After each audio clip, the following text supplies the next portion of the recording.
안녕하세요. 백사 목사입니다. 오늘은 11월 24일 목요일 아침입니다.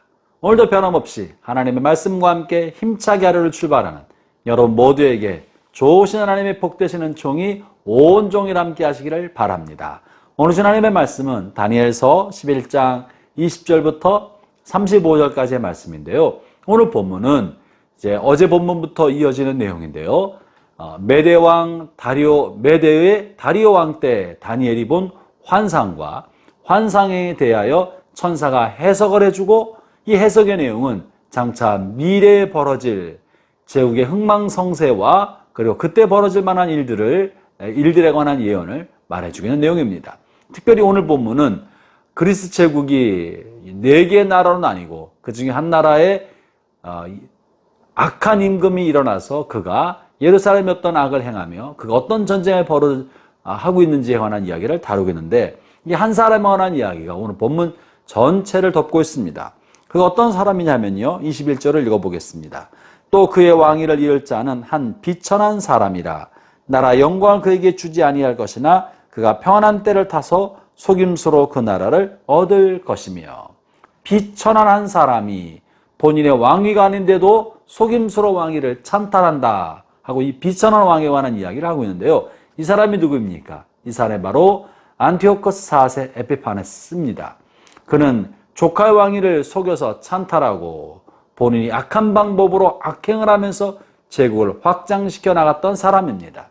이 사람은 당시 예루살렘과 이스라엘이 페르시아의 속국이었었고, 페르시아를 몰락시켰던 그리스 제국의 속국이 되어 있는 상태였는데, 예루살렘에 돌아와서 성전에 있는 기물을 무수히 약탈하고 성전에 제우스 신상을 세우고 그곳에 우상 숭배를 하도록 했던 사람입니다. 율법을 지키지 못하게 만들었고, 그리고 성전을 더럽혔던 한 임금 안티오코스 에피파네스인 것입니다. 이 사람에 관한 이야기가요, 이제 오늘 본문 또한 31절에 이렇게 실려 있습니다. 군대는 그의 편에 서서 성서 곧 견고한 곳을 더럽히며 매일 드리는 제사를 폐하며 멸망하게 하는 가증한 것을 세울 것이며. 이렇게 거대한 그리스 제국이 하나님의 백성을 침략하여서 그들을 몰락시킬 뿐만 아니라 예배를 못하게 만들고 신앙을 오염시키고, 심지어 유대인들과 예루살렘에 그리스 문화를 이식하려고 애를 씁니다. 그리고 그것에 짝한 야합한 종교 지도자들이 등장하면서 그리스 문화를 받아들이고 율법을 변혁시키려고 하는 일들을 하게 되었죠. 이렇게 세속주의가 하나님의 백성 사이에 쓰나미처럼 몰려왔을 때 하나님께서 우리가 어떻게 하기를 원하시겠습니까? 본문에는 강력한 제국의 영향력에 맞서서 하나님의 말씀을 지키는 소수의 사람에 관한 이야기가 실려 있는데요. 아마 이것이 오늘날 우리가 이 세속주의 사회 속에서 어떤 삶을 살기를 원하시는지 하나님의 뜻이 아닐까 싶습니다. 32절을 읽어보겠습니다. 그가 또 언약을 배반하고 악행하는 자를 속임수로 타락시킬 것이나 오직 자기 하나님을 아는 백성은 강하여 용맹을 떨치리라. 세속주의로 하나님의 백성들을 속이고 그리스 문화로 사람들의 마음을 오염시키고 매일 드리는 제사를 드리지 못하게 하며 또 하나님 말고 다른 신들에 관한 이야기를 하고 이스라엘 백성의 마음을 돌이키를 그때 참으로 하나님을 아는 백성, 온전한 믿음을 가진 백성, 하나님을 경외하는 사람들은 강하여 용맹을 떨치고 이 세속주의와 악에 대항하여 맞서 싸운다는 것입니다. 이 하나님의 백성이 어떻게 세상과 맞서 싸웁니까? 이제 그 다음 절 33절에 언급하고 있는데요. 백성 중에 지혜로운 자들이 많은 사람들을 가르칠 것이다. 사랑하는 형제자매 여러분, 이 세상에 세속주의, 세상의 물결이 거셀 때 하나님의 백성은 무엇을 해야 합니까? 악이 판칠 때, 불의와 부패와 부정직한 것이 세상을 덮을 때, 잘못된 철학과 사조가 세상을 덮고 있을 때 우리는 진리에 기둥된 하나님의 말씀을 전파해야 합니다. 그 말씀을 가르쳐야 합니다. 무엇이 옳은 것인지 무엇이 잘못된 것인지 하나님의 말씀의 기준을 따라 사람들이 살아갈 수 있도록 그 기준을 제시해 주어야 하는 것입니다. 특별히 오늘날 성적 소수자라는 이름으로 동성애를 정당화시키려고 하는 이런 사회 속에서 우리는 하나님의 창조 섭리에 입각하여 하나님의 말씀을 기초로 세상은 그렇지 않다는 것, 인간의 성적 욕구를 무한대로 발산시키는 것은 결코 용납될 수 없다는 사실을 전달해 주어야 합니다. 그리고 각 가정은 창조 섭리에 기초하여 남녀로 구성되어야 한다는 사실을 전달해야 합니다. 이렇게 사람들의 생각이 흔들릴 때, 세속주의와 타협할 때 하나님을 아는 백성은 강하고 용맹을 바라고 하나님의 말씀을 올바로 가르치는 일에 집중해야 한다는 사실을 오늘 본문은 말해주고 있습니다.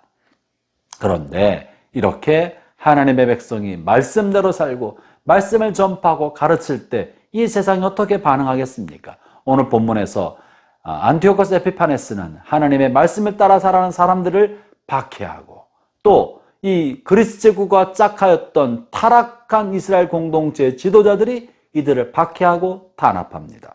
그것에 관해서 33절에 이렇게 말합니다. 33절을 다시 보겠습니다. 백성 중에 지혜로운 자들이 많은 사람을 가르칠 것이나 그들이 칼날과 불꽃과 사로잡힘과 약탈을 당하여 여러 날 동안 몰락하리라. 악에 저항하고 어둠의 세력에 저항하여 하나님의 말씀대로 살고 그 말씀을 가르치는 사람이 오히려 사로잡힘을 당하고 칼날과 불꽃으로 죽임을 당하고 몰락하게 될 거라고 말합니다. 여러분이 이 땅에 사는 동안에 하나님의 백성, 정의를 행하고 정직하게 살아가는 사람들이 형통하고 보상받는 것만은 아닙니다.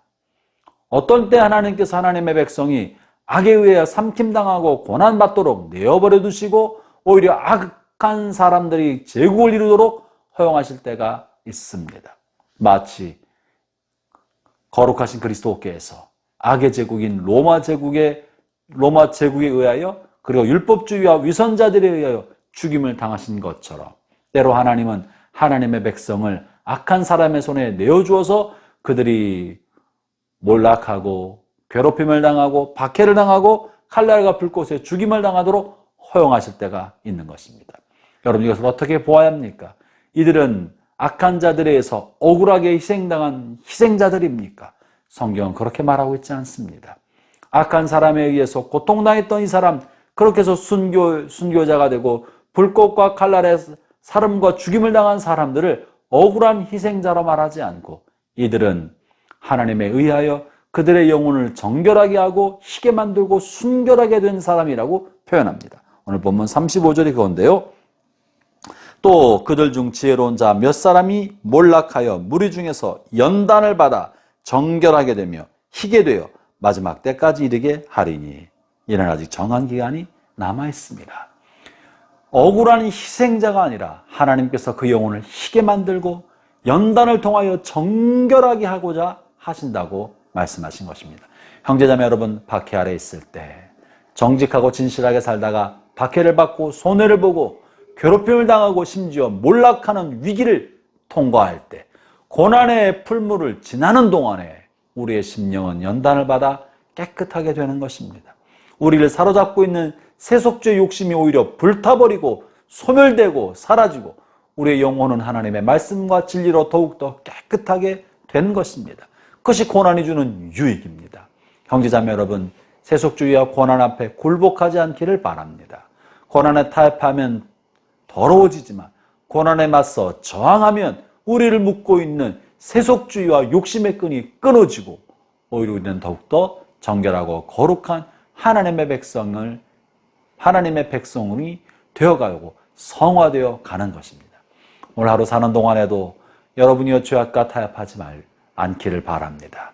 진실한 마음과 깨끗한 심령으로 손해를 감수하며 말씀대로 살아가는 복된 하루 되시기를 축원합니다. 기도하겠습니다. 하나님 아버지, 감사합니다. 말세에 악한 임금이 일어나서 예배를 금지시키고 하나님의 말씀을 어긋나게 만들고 세속주의로 우리를 타락시키고자 할 때 강하고 용맹을 바라여 하나님의 진리의 말씀대로 견고하게 서서 살아갈 수 있는 용기를 갖도록 주여 주의 백성들을 도와 주시옵소서. 예수님 이름으로 기도합니다. 아멘.